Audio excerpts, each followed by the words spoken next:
자, 오늘은 우리 세난이 성원에서 집중 수행을 하는 첫날입니다. 미리 말씀드렸다시피 명상이란 무엇인가 여기에 대한 주제를 가지고 여러분들과 함께 공부해 보겠습니다. 이미 알고 있는 내용일 수도 있습니다.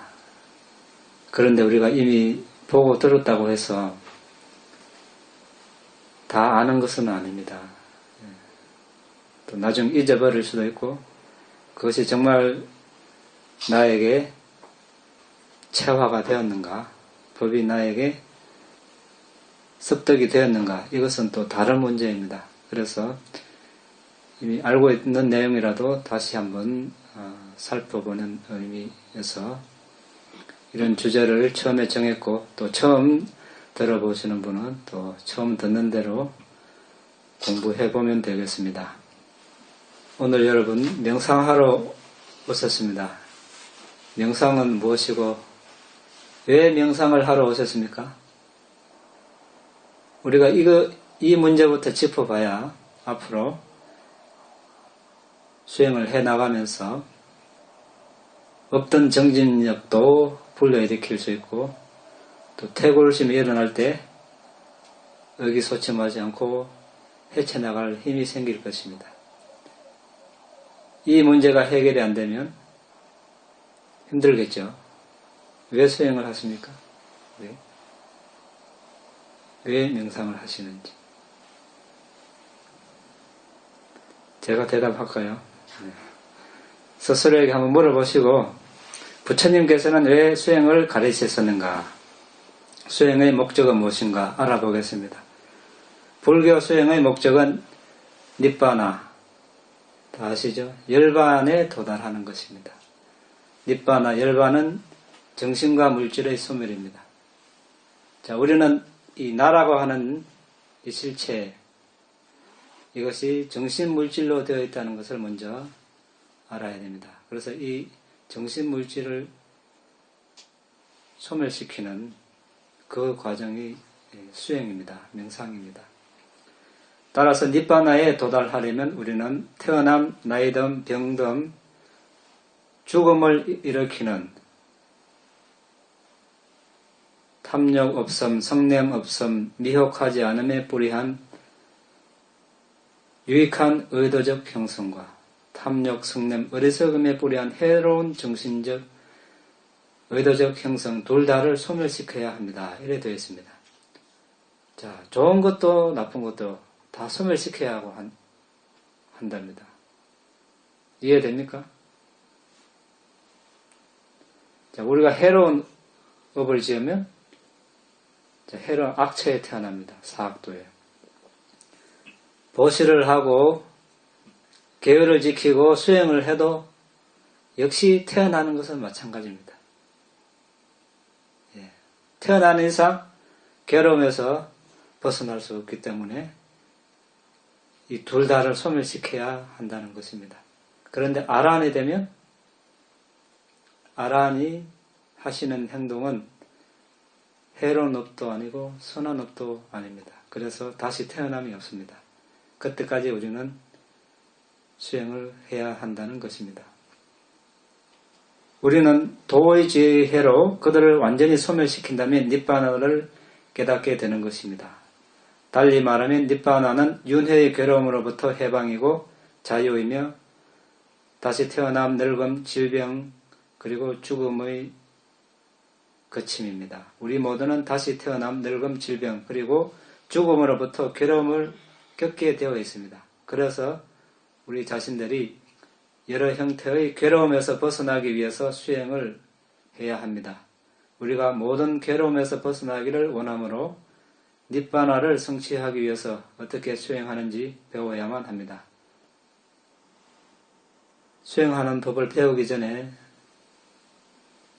우리 석가모니 부처님께서 부처님이 되시기 전에 사성지급과 10만급의 바라미를 닦아왔습니다. 그 바라미를 닦으려고 시작할 때 어떤 마음을 먹고 출가를 해서 닦았는지 한번 살펴보는 것도 괜찮겠죠?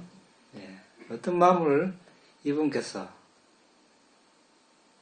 먹었길래 부처님이 되었을까? 사성직업과 10만급 세월 전에 바라문 집안의 아들로 태어나서 부모님이 돌아가시고 엄청난 수천만 양 가치의 재산을 물려받았습니다. 그런데 이런 생각이 들었습니다. 어느 날 저녁에 2층에 올라가서 가부좌를 하고 생각에 잠겼습니다. 새로운 존재로 태어난다는 것은 비참한 일이다. 몸이 부서지는 것 또한 비참하다. 늙음에 억압받고 압도당한 채 미혹하게 죽는 것 역시 비참하다. 태어나고 나고 늙고 병들게 마련이니 나는 늙음 죽음 두려움이 없는 닛바나를 찾아야 되겠다. 평화로운 닛바나로 인도하는 길이 틀림없이 있을 것이다. 없을 수가 없다. 삶의 속박에서 벗어나고자 닛바나로 가는 그 탄탄대로를 찾을 것이다.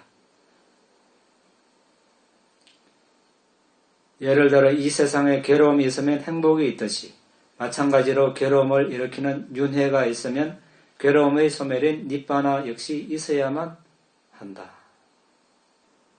다시 예컨대 배설물 구덩이에 빠진 사람이나 오물로 더럽혀진 사람이 5종류의 연꽃으로 장식된 연못을 멀리 봤음에도 불구하고 그 연못으로 가는 올바른 길을 찾지 않는다면 그것은 연못의 잘못이 아니라 그 사람 자신의 잘못이다.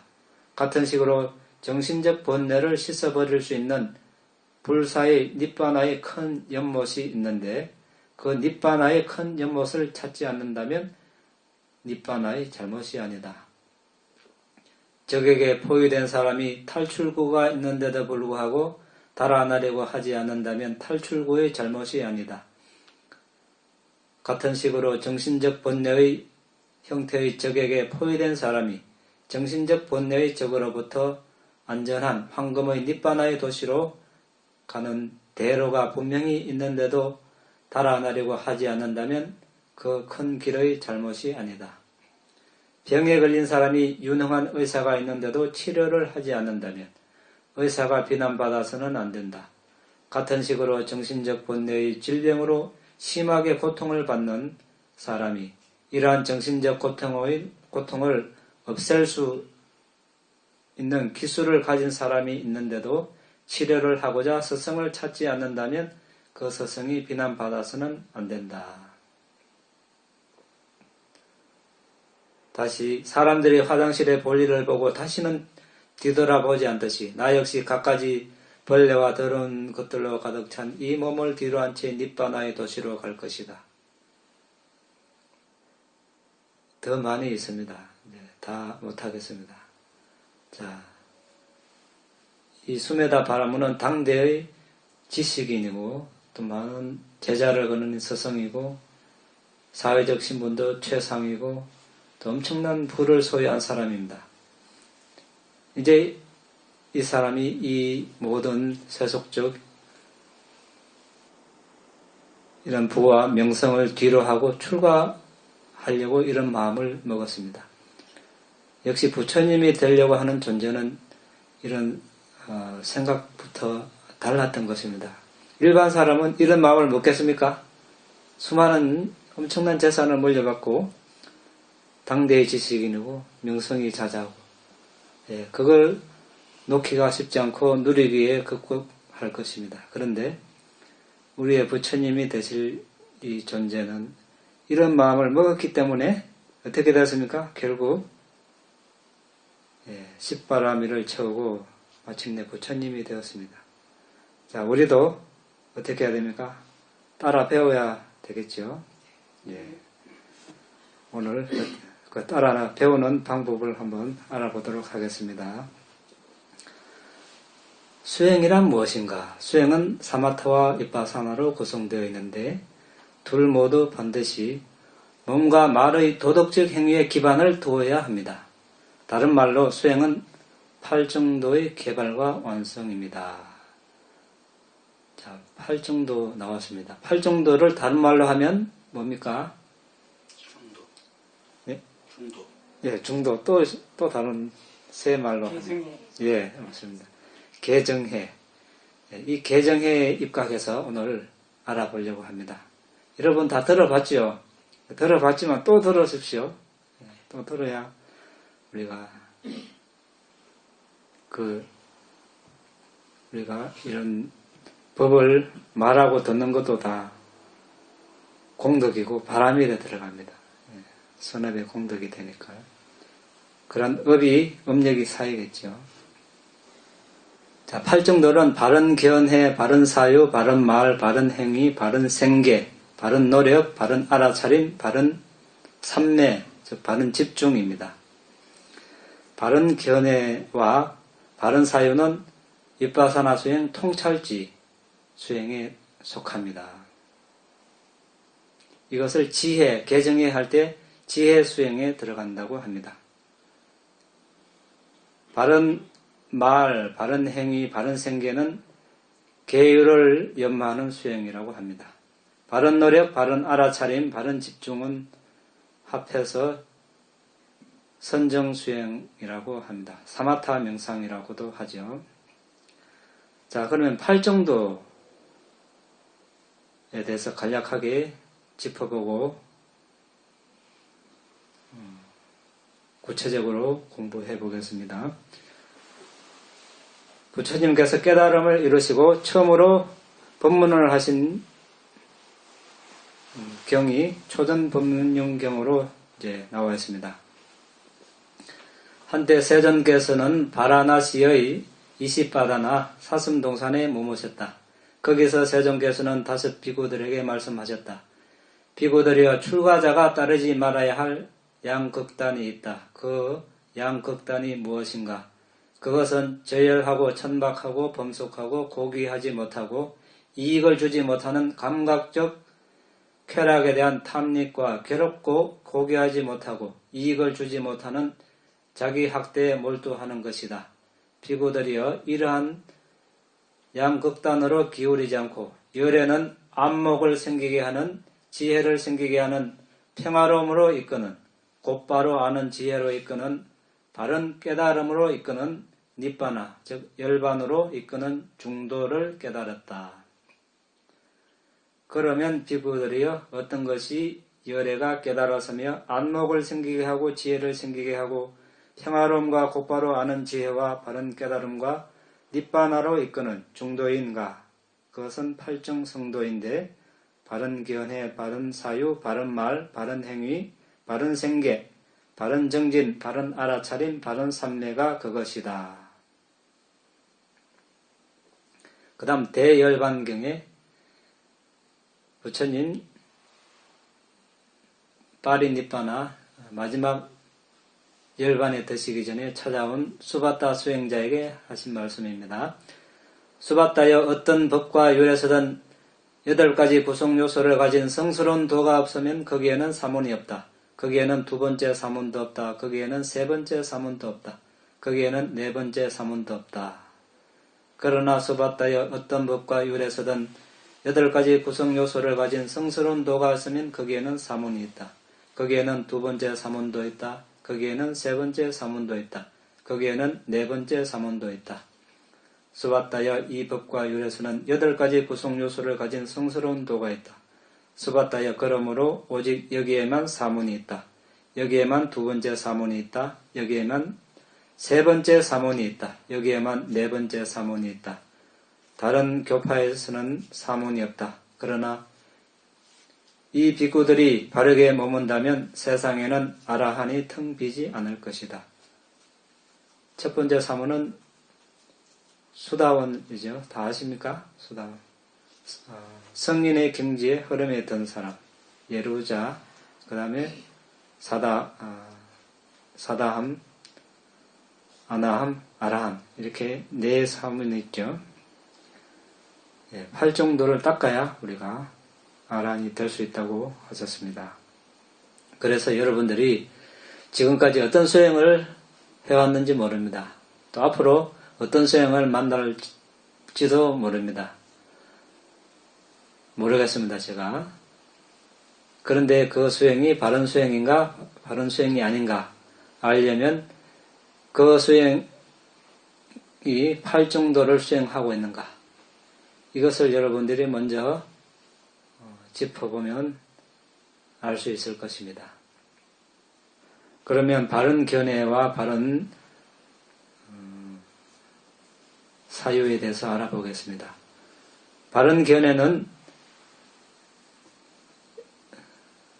여러분 사성제 다 아시죠? 고진멸도, 괴로움의 성스러운 진리에 대한 윗바사나의 지혜입니다. 괴로움의 성스러운 진리. 고성제 뭡니까? 생로병사, 생로병사. 또 좋아하는 사람과 헤어지고 싫은 사람과 같이 있어야 되고, 원하는 것을 얻지 못하고, 마지막으로 하나 무엇입니까? 오치원. 예. 부처님께서 간략하게 오치원이 괴로움이라고 하셨습니다. 다른 말로 정신물질이죠. 색수상행식, 색은 물질이고 수상행식은 정신입니다. 정신물질, 즉 태어나는 순간 우리가 정신물질을 가지고 태어납니다. 그러니 태어남 자체가 괴로움이고 괴로움이 태어남입니다.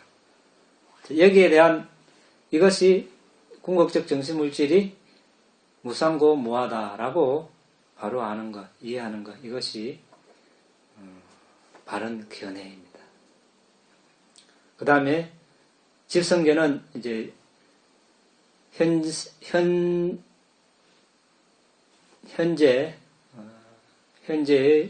정신물질의 결과고, 집성견은 이 현재 정신물질의 원인이죠. 과거의 정신물질을 말합니다. 과거에 여러분들이 어떤 염원을 세웠기 때문에 현재 여러분들의 우리의 정신물질이 있는 것입니다.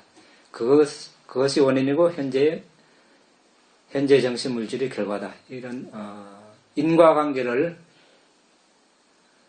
살피면서 그것 역시 무상고 무하다라고 아는 지혜를 말합니다. 그 다음에 세 번째는 멸성제, 닛바나죠. 닛바나를 바로 깨달아 아는 지혜. 그 다음에 네 번째 도성제는 지금 공부하고 있는 팔정도를 말합니다. 바른 사유는 괴로움, 고성제로 마음을 기울이고, 집성제로 마음을 기울이고, 닛바나로 마음을 기울이고, 팔정도로 마음을 기울이는 것을 말합니다. 그래서 이 둘은 따로 작용하지 않고 함께 작용합니다. 이것은 우리가 이제 계를 준수하고 선정을 닦고 그 다음에 이제 실제 수행을 하게 됩니다. 그때 시점이 되면 같이 더 자세하게 공부하기로 하겠습니다. 자, 팔정도의 세 번째 요소는 바른 말입니다. 바른 말은 거짓말을 하지 않는 것, 이간질하는 말을 하지 않는 것, 거친 말을 하지 않는 것, 쓸데없는 말을 하지 않는 것입니다. 자, 쓸데없는 말은 많습니까? 예, 많습니다. 너무 많아서 다 열거하면 시간이 많이 걸리고, 권장하는 말이 있습니다. 부처님께서 권장하시는 말씀을 간략하게 알아보면 나머지는 다 안 해도 되는 말이라고 여기면 되겠습니다. 1. 적게 원하는 것에 대해서 이야기하고, 2. 만족함에 대해서 이야기함, 3. 홀로 머무에 대해서 이야기함, 4. 사회와 교제에 무관심하는 것에 대해서 이야기함, 열심히 노력하는 것, 그 다음에 계율에 대해서 이야기하고, 선정, 지혜에 대해서 이야기하고, 해탈에 대해서 이야기하고, 해탈지견에 대해서 이야기하는 것을 말합니다. 해탈지견은 도과를 얻었으면 남은 본뇌가 무엇이고 없앤 본뇌는 무엇인가, 이것을 반조하는 것을 말합니다. 자, 그 다음에 팔정도의 네 번째는 바른 행위입니다. 바른 행위는 살생하지 않고 도둑질하지 않고 그릇된 성행위를 하지 않는 것, 더 나아가서 정신을 흐리게 하는 술이나 약물을 먹지 않는 것입니다. 여기에 대해서 조금 뒤에 자세하게 살펴보기로 하겠습니다. 그 다음에 8정도의 5번째 요소는 바른 생계입니다. 바른 생계는 살생해서, 훔쳐서, 거짓말해서 또는 이러한 행위를 해서 생계를 꾸려 나가지 않는 것을 바른 생계라고 합니다. 제가자는 5가지 그릇된 생계를 하지 않는 것이 포함됩니다. 무기거래, 인신매매, 도축욕, 동물매매, 술과 취하게 하는 것과 독극물을 매매하는 것. 자, 이상 바른 말, 바른 행위, 바른 생계는 계율을 연마하는 수행이라고 합니다. 자, 계율을 연마한다 할 때 이 계율, 지계의 특징은 육체적, 언어적 행위를 통제하고 바른 방향으로 향하게 합니다. 역할은 통제되지 않은 육체적, 언어적 행위로 비도덕적이 되는 것을 막아줍니다. 계율을 잘 지키면 말의 행위와 몸의 행위가 청정됩니다. 가까운 원인은 도덕적 수치심과 두려움입니다.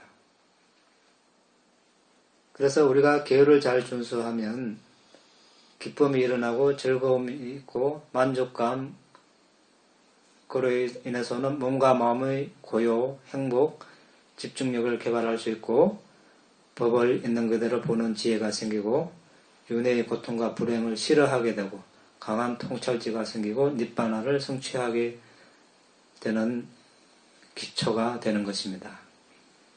그래서 계율을 잘 준수하면 알아차림으로 커다란 부를 성취하고 명성과 좋은 평판을 지니게 되고 어떠한 열등감도 없이 왕족, 바라문, 가장 또는 출가 사문들의 모임에 떳떳하게 갈 수 있고 원래 수명을 다 누리고 혼란스럽게 죽지 않고 죽은 뒤 인간 세상이나 천상계에 다시 태어날 수 있습니다. 자, 그런데 이제 우리가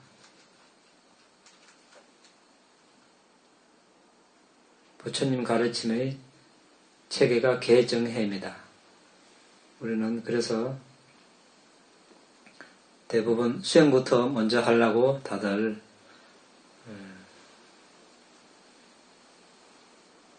앉기부터 합니다. 예, 물론 앉아서 수행을 해야 되지만 그 전에 우리가 해야 될 일이 있죠. 동시에 계율을 잘 준수하는 것입니다. 어떤 사람은 기초공사도 하기 전에 기둥부터 세우고 그 위에 지붕 얹으려고 합니다. 얼마 안 가서 무너지겠죠. 우리가 7청정이라는 게 있습니다. 7가지 닛바나로 가는 청정의 단계가 있는데 제일 처음이 개청정입니다. 그 다음에 마음청정 이렇게 나아갑니다. 개를 청정하지 않고 마음청정을 할 수가 없습니다. 그래서 오늘은 여러분들과 함께 개에 대해서 좀 더 자세하게 공부하려고 합니다.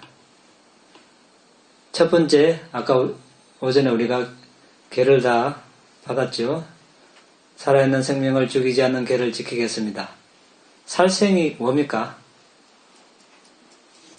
살생이 성립이 되려면 자, 앞에 있는 존재가 살아있는 생명체이고 가해자가 그 존재가 있다고 지각을 하고 또 그 존재를 죽이려는 의도가 있어야 되고 실제로 죽이려고 노력을 해야 되고 실제로 그 생명체가 죽으면 살생이 성립이 됩니다. 그 중에 하나라도 빠지면 성립이 안 되지만 그렇다고 해서 해로운 과보가 없는 것이 아닙니다. 거기에 합당한 해로운 과보가 따라옵니다. 그리고 나를 위해서 죽이는 것을 보고 듣고 의심나는 고기를 먹었을 때도 살생으로 간주되고 낙태도 살생으로 간주됩니다. 아주 작은 빈대알 죽여도 살생입니다. 그러면 모기, 바퀴벌레 죽여도 안 되겠죠. 네. 그래서 아무리 작은 생명체도 죽이면 여러분 똑같이 만들어낼 수 있습니까? 네, 그럴 자신 없으면 죽이면 안 되겠죠. 그 생명체도 하나의 정신물질이 있습니다. 나도 정신물질. 정신물질이면 똑같습니다. 나와 그 생명체도. 그 생명체는 죽이도 되고 나는 어떻습니까? 그러면 똑같이 우리가 간주해야 되겠죠. 태아를 낙태시키려고 이렇게 의사가 물건을 집어넣어서 이렇게 찝으려고 하면 도망간다면서요. 살려고. 그래서 우리는 좋은 습관을 들여야 됩니다. 그래서 그러면 살생을 하지 않으면 어떤 이익이 있는가? 정상적인 몸으로 태어날 수 있고 밝은 안색, 튼튼한 체질을 가지고 민첩하고 활동적이고 위험에 직면했을 때 용감하고 다른 존재에 의해 죽임을 당하지 않고 따르는 무리가 많고 수명대로 살고 장수를 누립니다. 살생을 많이 한 사람은 몸이 온전하게 태어날 수가 없고 수명대로 살 수 없고 다른 존재에 죽임을 당하게 되어 있습니다. 다른 존재와 또는 자기 자신이 또 스스로를 목숨을 끊게 만드는 경우도 있습니다. 자살 같은 경우도 살생의 과보입니다. 갑자기 해일이 일어서 지진이 나서 온 마을이 한꺼번에 이렇게 설려가는 경우도 있죠. 거기에 있는 사람들, 노인, 아이 할 것 없이 다 죽을 경우도 있습니다. 이런 경우도 어떤 살생의 과보로 볼 수가 있습니다. 그 다음에 주지 않는 것을 가지지 않는 계를 지키겠습니다. 자, 훔치는 것. 물건이 다른 사람에 속하는 것이고 다른 사람 소유라고 지각하고 훔치려는 의도가 있고 실제로 훔쳤을 때 이제 도둑질이 성립이 됩니다. 자, 남의 재산을 잘 보호해주면 자신이 부유해지고 생계를 위해서 그렇게 애쓰지 않아도 되고 식량이 풍부하고 원하는 것을 쉽게 얻고 사업 수완이 좋고 번영하고 그의 재산이 다섯 적에 의해 파괴되지 않습니다. 다섯 적은 홍수, 화재, 전제군주, 도둑, 유산을 상속받을 가치가 없는 자녀 다섯입니다. 그런데 남의 것을 많이 훔치면 자기 재산이 이러한 존재들로부터 빼앗기는 것이죠. 그리고 사업을 해도 잘 안 되고 내가 필요한 의식주가 있을 때 약이나 음식, 옷이 필요할 때 쉽게 얻을 수가 없고 이러한 해로운 과보가 있습니다. 그 다음에 그릇된 성행위를 하지 않는 계를 지키겠습니다. 부모, 형제나 친구, 일가, 친척 여러 다양한 사람으로부터 보호받고 있는 사람과 이러한 잘못된 성행위를 할 때 여러 가지 해로운 과보가 따릅니다. 다른 사람으로부터 미움을 받고 편안하게 잠들고 평화롭게 깨어날 수 없고 남녀 양성을 갖게 되고 성독착자로 태어날 수 있고 성질이 아주 사나워지고 대담하고 솔직하게 행동하지 못하고 위험 있게 살지 못하고 동성애가 되고 애자가 되고 이성으로부터 사랑받을 수 없고 또 사랑하는 사람과 헤어지게 됩니다. 그런데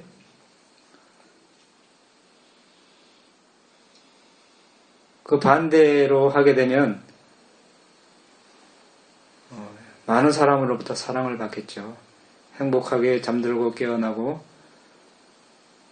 남성이면 남성, 여성이면 여성으로 태어나고 성도착자로 태어나지 않고 동성애자가 되지 않고 이성만을 사랑하고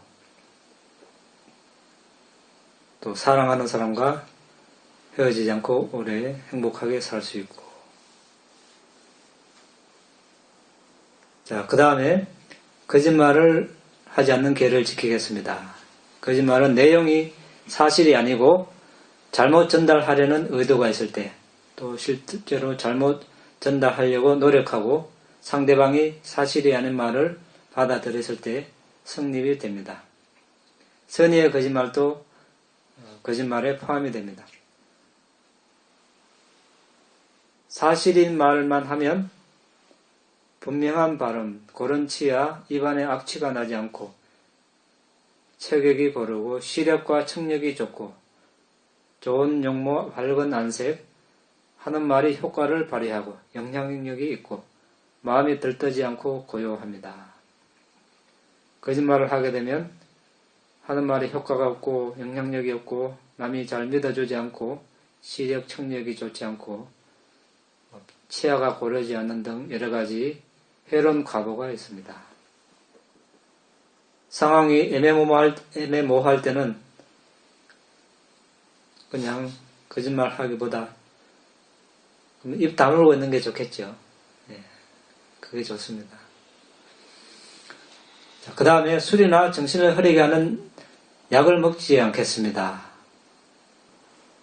자, 술을 먹게 되면 알아차림이 없고 재산을 잃게 되고 지적인 사람이 될 수 없고 게을러지고 은혜를 모르고 도덕적 수치심 두려움이 없고 선행을 하려는 성향이 없어지고 정신병에 걸립니다.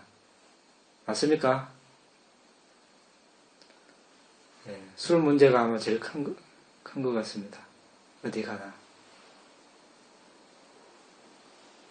음주율도 점점 요즘 높아지고 그만큼 삶이 힘들어진다는 뜻이 되겠죠.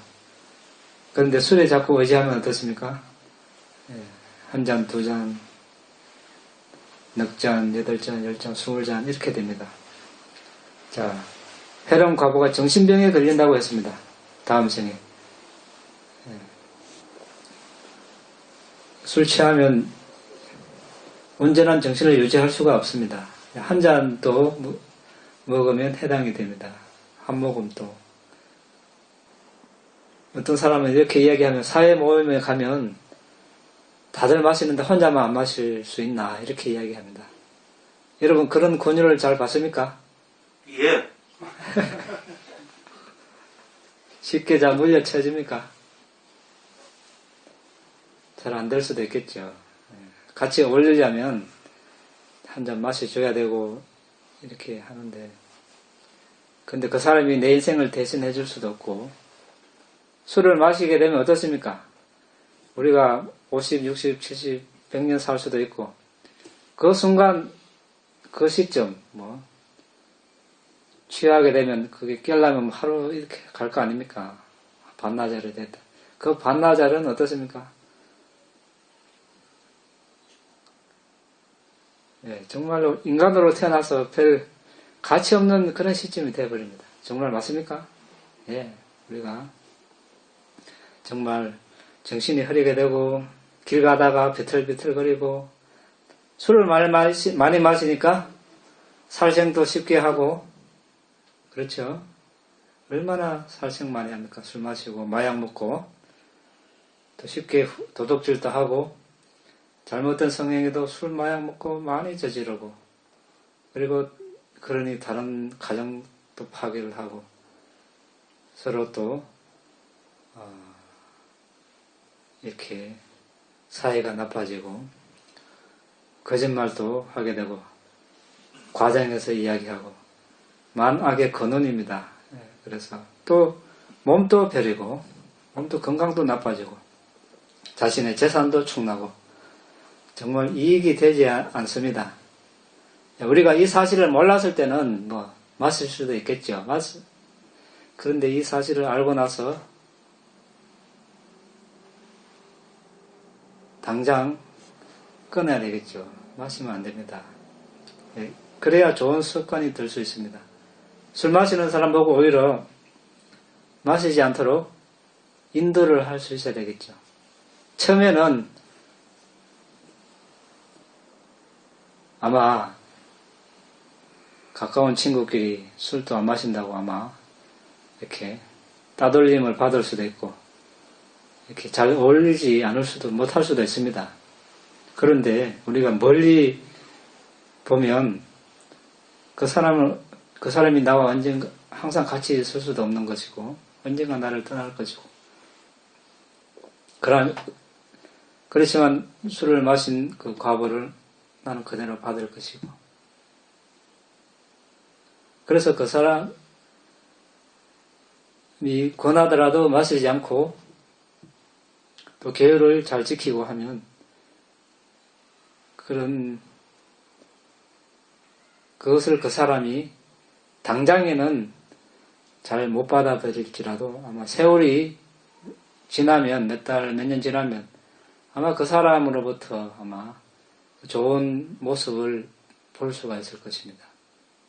그러면 저 사람이 계율도 잘 지키고 술도 안 마시니 참 보기가 좋구나 이런 마음이 들 수도 있습니다. 그러면 그 사람이 따라 배울 수 있는 기회를 주는 것입니다.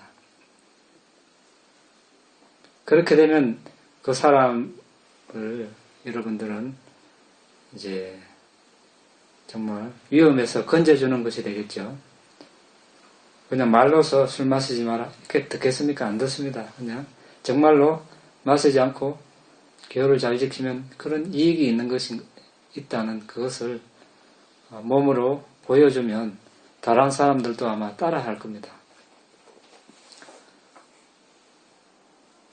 그래서 사회에서 남이 한다고 해서 다 따라하면 안 됩니다. 이것이 정말 부처님께서 하신 말씀에 비춰봐서 해야 될 것인가 말아야 될 것인가 개정해야 맞는가 안 맞는가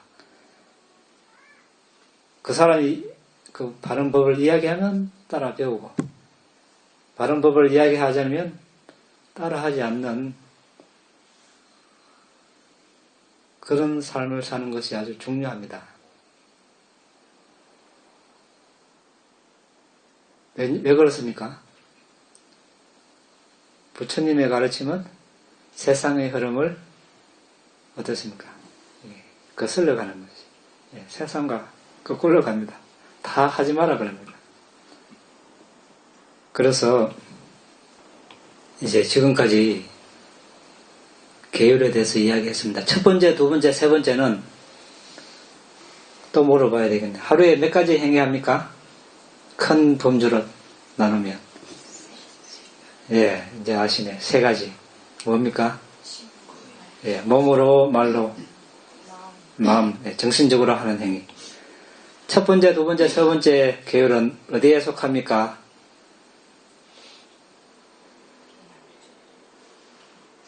살생하는 건 몸으로 하죠. 훔치는 건 몸으로 하고, 잘못된 성행위 몸으로 합니다. 몸의 행위를 청정히 하는 그런 수행입니다. 그 다음에 네 번째는 말로 하는 행위죠.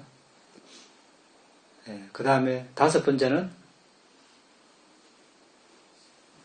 크게 보면 몸으로 하는 행위가 될 수 있는데 부처님께서는 이제 특별히 앞에 네 가지 계를 깨뜨리게 하는 원인을 제공하는 그런 행위다. 태만함의 근원이 된다. 이렇게 말씀하셨습니다.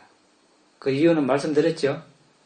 술 마시고 마약 먹으니까 살생하고 훔치고 거짓말하고 잘못된 성행위하고 자연스럽게 이루어집니다. 그래서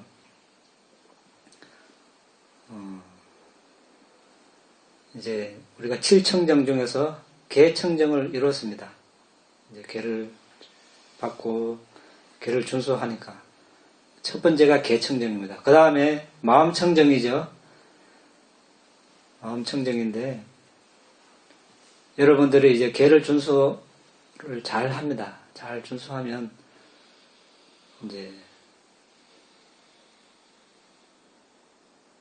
잘 준수하는데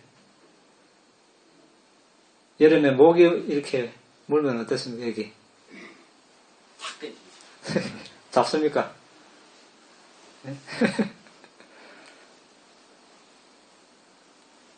자, 살생을 이제 하지 말라고 이제 계를 준수하니까 아마 여러분 안 잡으리라고 믿고 잡지 않겠죠. 바퀴벌레 음식에 들어가면 잡아야 됩니까? 도망치게. 이렇게 이제 목이 잠자리채로 잡아서 이렇게 창문 열고 내보내고 방충망에서 받고 이렇게 연습하세요. 이제 그것이 이제 어떤 의미인가? 이제 몸으로 하는 행위는 이제 청정이 됐는데, 계를 잘 준수하면 할수록 몸으로 하는 행위, 말로 하는 행위는 점점 잘 단속하고 청정되는 것을 알 수 있습니다. 그런데 죽이지는 않지만 죽이려는 마음은 일어나거든요. 그렇죠? 예. 그래서 정신적 행위는 아직까지 불순하다는 겁니다. 그래서 부처님께서 마음 청정을 가르치신 겁니다. 그 두 번째가 마음 청정, 심 청정이라 그러죠. 그것이 어떤 수행입니까? 여러분 들숨날숨 보고 있습니까? 예, 선정 수행입니다. 여러분들이 하고자 하는 선정 수행. 그래서 탈중도의 여섯 번째는 바른 노력입니다. 일곱 번째 바른 알아차림, 여덟 번째 바른 삼매. 이렇게 해서 선정, 정에, 개정에 할 때 정에 해당하는 수행입니다. 바른 노력에는 네 가지가 있습니다. 아직까지 일어나지 않은 해로운 상태가 일어나는 것을 막는 노력, 이미 일어난 해로운 상태를 없애려는 노력, 아직 일어나지 않은 유익한 상태가 일어나도록 각성하려는 노력, 이미 일어난 유익한 상태를 정장 발전시키려는 노력. 바른 노력을 하려면 어떻게 해야 됩니까? 네 가지가 있는데, 개정해를 닦으면 됩니다. 개정해를 닦으면 되는데, 자, 들숨날숨을 보는 순간 어떻습니까? 자, 지금 선한 마음이 일어나죠? 선한 마음이 일어납니다. 그러니까 유익한 마음이 일어납니다. 선업이 일어납니다. 그 순간에는 해로운 상태가 일어나지 않죠? 그러니까 아직 일어나지 않은 해로운 상태를 막는 노력을 하는 것이고, 들숨날숨을 보면 이미 일어난 해로운 상태를 없애려는 노력도 됩니다. 들숨날숨을 계속 보고 있으면 아직 일어나지 않은 유익한 상태, 삼매를 불러일으키려는 노력을 계속하고 있는 것이고, 계속 들숨날숨에 집중하니까 지금까지 닦아온 그 집중력을 더 정장 발전시키는 노력을 하는 것이죠. 맞습니까? 예, 하나로 다, 네 가지를 다 합니다. 계율을 준수하는 것도 같은 식으로 이해하면 됩니다. 왜냐하면 선한 마음이 있을 때는 해로운 마음이 일어나지 않으니까. 해로운 마음이 있을 때는 선한 마음이 없습니다. 팔정도의 일곱 번째 요소는 바른 알아차림입니다. 역시 네 가지가 있습니다. 몸에 대한 바른 알아차림, 느낌에 대한 바른 알아차림, 마음에 대한 바른 알아차림, 법에 대한 바른 알아차림. 몸에 대한 바른 알아차림. 이것은 이제 여러 가지가 있지만, 예를 들어서 윗바사나 수행을 한다면 몸을 4대로 분석해서 4대의 특성을 가지고 몸을 관찰하면 회색, 흰색 빛이 되다가 반투명의 빛이 됩니다. 반투명의 빛을 계속 꿰뚫어보면 그 빛덩어리가 끼어지고, 그 빛덩어리 안에서 지수와 풍, 색깔, 냄새, 맛, 영양소를 보면서 무상고 무하로 가라는 것. 몸에 대한 알아차림입니다. 느낌에 대한 알아차림. 여러분들이 들숨날숨을 열심히 봐서 삼매에 들었습니다. 초선정에 나와서 선정의 요소를 식별하면 34가지 정신현상이 있죠.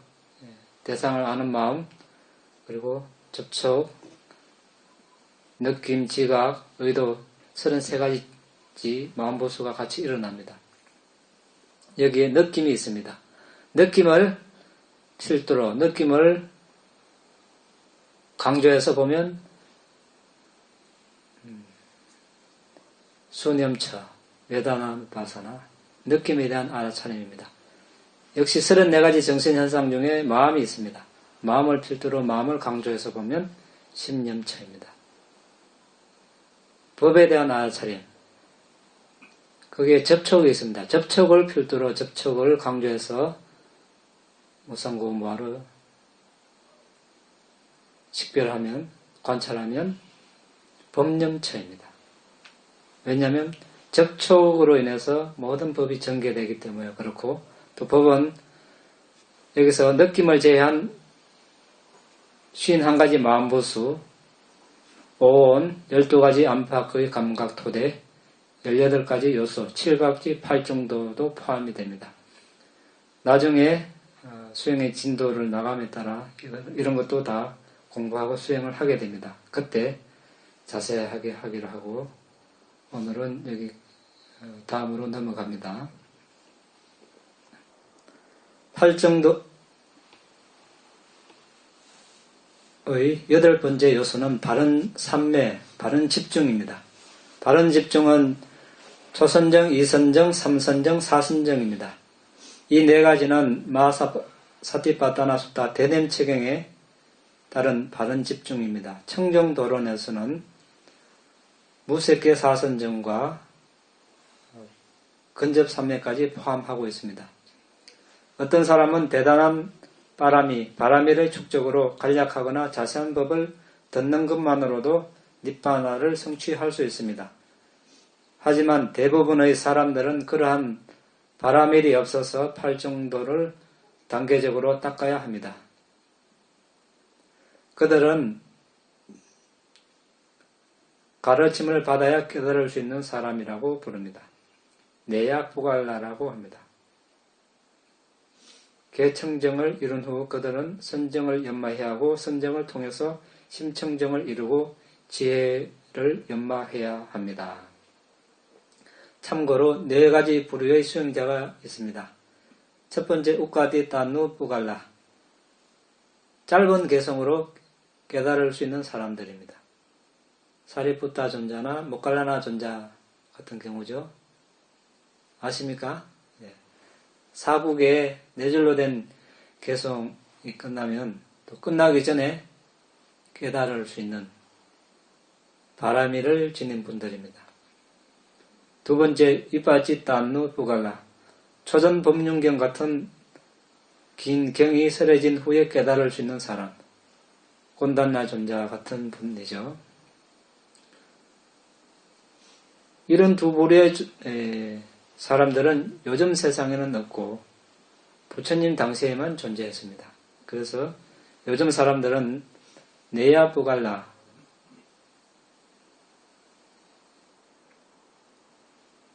개정회를 체계적으로 수행해야 깨달을 수 있는 사람들입니다.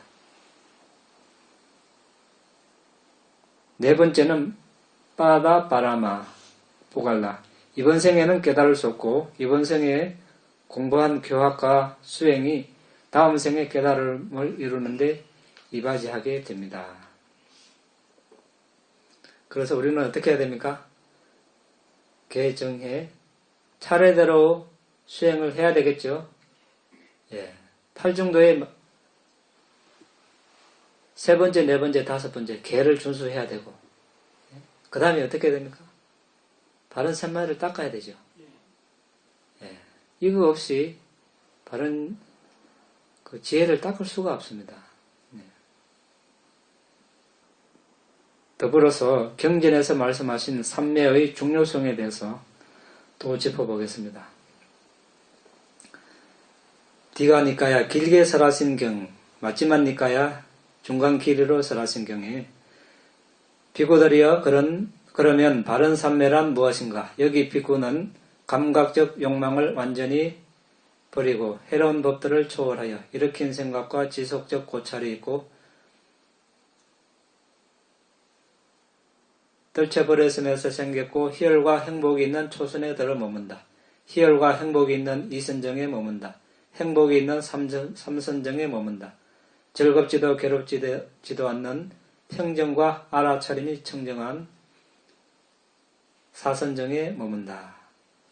상류따니까야 주제별로 모은 경 겐지저강처럼 사선정을 닦고 개발한 비구는 마음을 니빠나로 기울인다.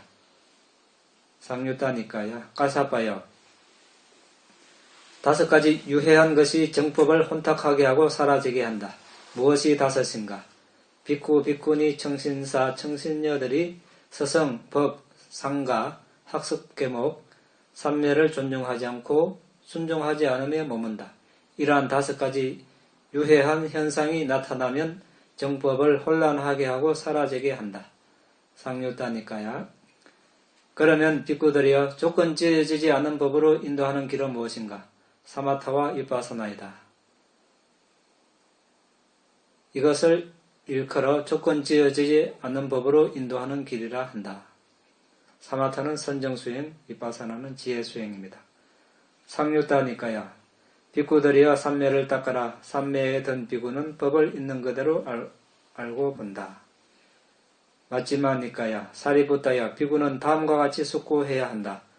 나는 사마타와 위파사나를 개발했는가?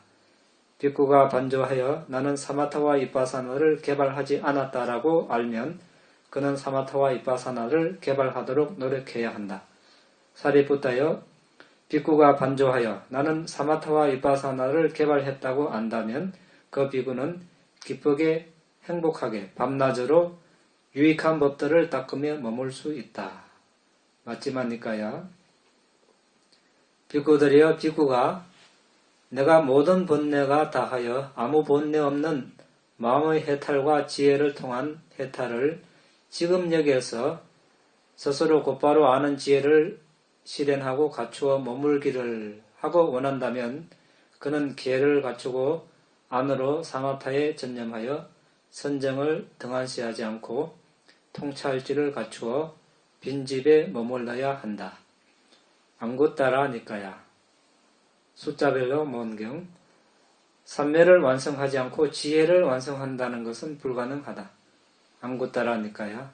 삼매를 완성하지 않고 족쇄를 떨쳐버린다는 것은 가능하지 않다. 그리고 이러한 족쇄를 떨쳐버리지 않고 니빠나 열반을 실현한다는 것은 불가능하다. 안구따라니까야. 삼매를 갖춘 사람에게는 내가 법을 있는 그대로 볼 수 있기를 이라는 발언을 할 필요가 없다. 바른 삼매를 갖춘 사람이 법을 있는 그대로 본다는 것은 순리에 따른 자연스러운 과정이다. 안구따라니까야. 빅구들이여 감각기능을 단속하지 못할 때 감각기능을 단속하지 못한 자에게 계행의 가까운 원인은 없다. 계행이 없을 때 계행을 파한 자에게 바른 삼매의 가까운 원인은 없다. 바른 삼매가 없을 때 바른 삼매가 없는 자에게 여실지견의 가까운 원인은 없다. 여실지견이 없을 때 여실지견이 없는 자에게 염호와 탐욕의 빗바람의 가까운 원인은 없다. 염호와 탐욕의 빗바람이 없는 자에게 해탈지견의 가까운 원인은 없다. 자, 삼매는 마음과 마음보수가 하나의 대상에 고르고 바르게 산란함도 없이 흩어짐도 없이 머물 때 삼매에 든다고 합니다. 특징은 산만하지 않고 방황하지 않습니다. 역할은 함께하는 마음보수들을 합치고 뭉치게 합니다. 나타남은 평화로움으로 나타나고 가까운 원인은 행복입니다. 행복한 사람은 삼매에 든다. 여러분들이 들숨날숨을 놓치지 않고 잘 보면 그 자체로 인해서 그 자체가 들숨날숨을 보는 순간 선협의 마음이 일어나기 때문에 그 선협의 마음에서 좋은 물질이 분비됩니다. 그 물질이 몸을 가볍고 편안하게 해주니까 어떻습니까? 이렇게 몸이 편안해지니까 마음도 기쁘고 행복하겠죠. 그러한 기쁨과 행복이 강해지면 좋은 결과가 있겠습니다. 그 다음에 통찰지가 있습니다. 통찰지는 법을 있는 그대로 꿰뚫는 것입니다. 특징이 역할은 등불처럼 대상을 밝히고 어리석음의 어둠을 쓸어버립니다. 나타남은 분명한 알아차림, 명료한 통찰입니다. 통찰지에 가까운 원인은 뭡니까? 예, 삼매 선정입니다. 예. 삼매를 갖춘 비구는 법을 있는 그대로 알고 본다. 이렇게 말씀하셨기 때문입니다.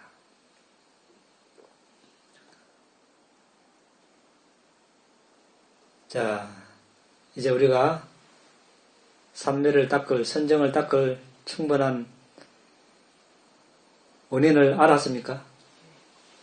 충분한 동기가 되었습니까? 예. 그래서 내일은 그러면 이제 어떻게 우리가 선정을 개발할 것인가 이제 하나하나 구체적으로 이야기하는 시간을 갖겠습니다. 오늘은 여기서 마치고 예. 질문이 있으면 하시기 바랍니다. 그 살생 중에서요. 예.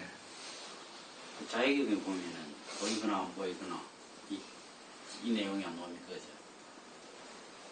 그 우리가 세균이나 바이러스 치료할 때 항생제 같은 거 또 뭐 세포는 그게 들어가려면 암세포 이거 이 주기 위해서 그 방사선 같은 것도 치료도 하고 하는데 그거는 실제 살생하고는 어떤 연관이 있겠습니까? 이제 1장에 보면 일단 눈에 보이는 것이 대상입니다. 눈에 보여야.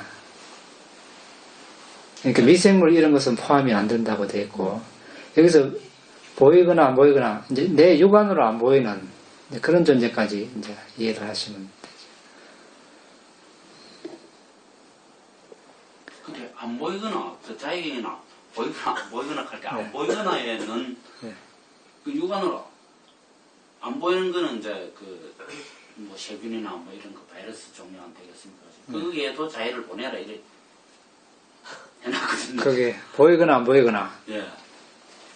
이제 그거 하고 이제 우리가 이제 이 살생 부분하고 서로 연결을 시키면 보이거나 안 보이거나 이제 근데 보이는 거만 하면 지금 요거밖에 안 되지 않습니까? 안 보이는 존재도 더 많지 않습니까? 우리가 그러니까 시야를 벗어난 지구촌에 살고 있는 모든 사람, 존재, 동물 이런 분들도 안 보이지 않습니까? 그런 분들을 대상으로 이렇게 이해를 하는 거죠. 보이거나 안 보이거나. 그래서 자해를 보낼 때는 예. 그런 측면으로 받들여야 돼요. 예, 그래야지 이제 세균에 이런 것은 살생으로 우리가 일장에는 간주하지 않습니다.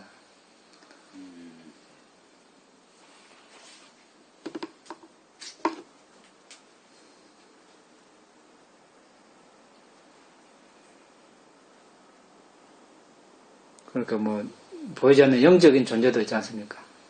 뭐 목신도 있고, 뭐 정령도 있고, 천신도 있고, 범천도 있고. 그러니까 우리 이 인간의 수준에서 살생을 할 수가 없다 아닙니까? 그래도 자연은 보낼 수 있죠. 아, 자해 보내는 건 보내는데. 예, 예. 이제 근데 이제 이런 경우는 있습니다.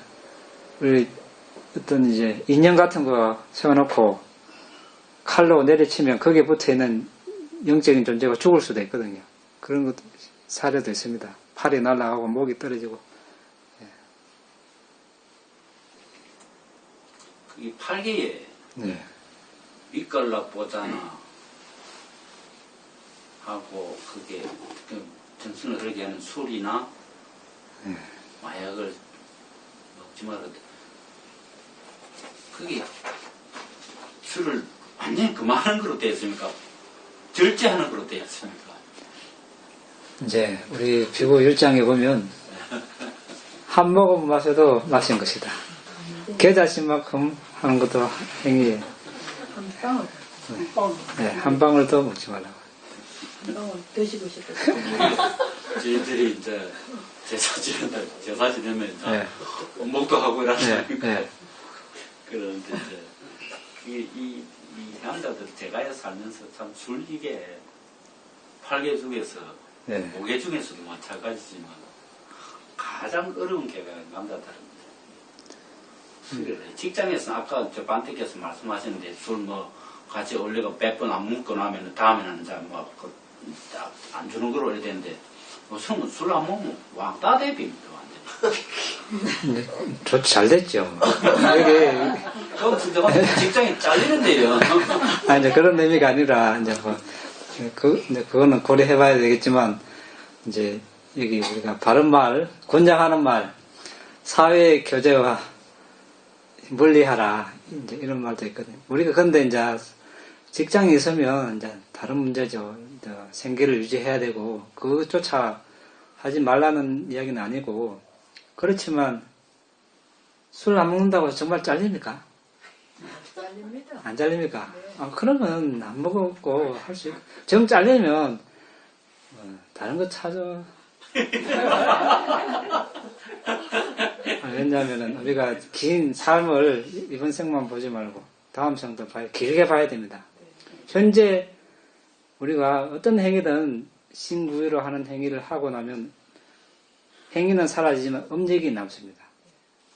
그 업력이 좋은 업이면 괜찮은데 해로운 업을 계속 사는다면 정말 하루하루 살아가는 것이 정말 의미가 있는가, 의미가 없는가. 그걸 항상 이렇게 반조를 해봐야 되거든요. 정말 우리가 부처님의 가르침의 핵심이 그 업과 업의 결과의 법칙, 그 원인과 결과, 그를 우리가 배우는 불자입니다. 출가자가 됐든 제가자가 됐든. 그러면은 이제 그러한 것은 해로운 법이니까 그것이 내게 지금 결정해야 될 그런 순간들이 수시로 다가오죠. 야, 이거 지금 그 선상에서 왔다 갔다 합니다. 해야 될까 말아야 될까. 예. 그런데 거기서 이제 흔들리고 이렇게 한 번, 두 번 허용을 하면 그 업이, 그것만 계속 강해지는 거죠. 다음에 또 오면 또 이제 해야 되고 하고. 그런데 딱 결심을 해가지고 이것은 바른 길이다. 그냥 하는 거죠. 딱 해서 하면 이제부터는 이제 다른 길로 가는 거죠. 삶의 방향이, 흐름이 바뀌는 거죠. 일로 가다가 내 삶의 물줄기를 바로 이제 바른 길로 틀어가는 거죠. 이거부터 해야 되는 것이죠. 그 다음에 술을 예를 들자면 이제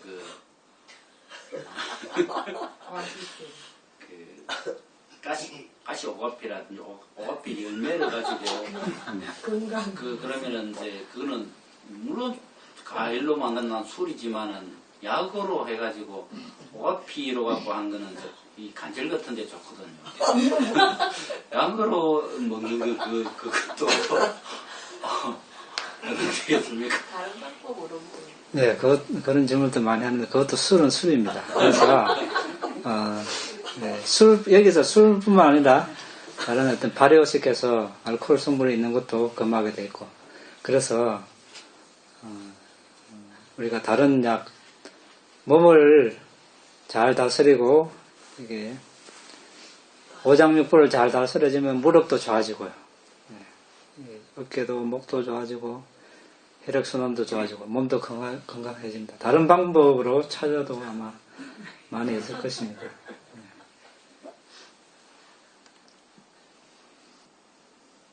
그래서 언제까지 뭐 하고 그 다음부터 하겠다 이래야면 끝이 없습니다. 바로바로 해야 됩니다. 좋은 거는 바로바로 해야 그 업이 이제 좋은 선업이 강해지고 쌓여서 이제 항상 좋은 쪽으로 가지. 이때까지만 하고 다음부터 하겠다. 이제 장담할 수 없죠.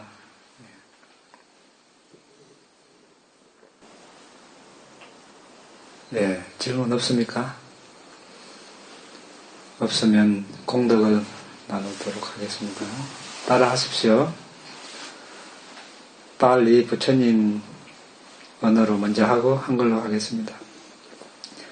이당매 분양 이당매 분양 아사와카야 와항호뚜 이당매 분양 니바나사 빠짜요 호뚜 마마 분야바강 마마 분야바강 사바사타낭 사바사타남 마제미 바제미 대사베 대사베 메삼망 메삼망 분야바강 분야바강 라반투 라반투 이당메 이다메 나티당 야티당 오투 오투 스키타 수키다 온투 온투 나타요 야타요 나의 이 공덕으로 나의 공덕으로 번뇌를 소멸할 수 있기를 번뇌를 소멸할 수 있기를 나의 이 공덕으로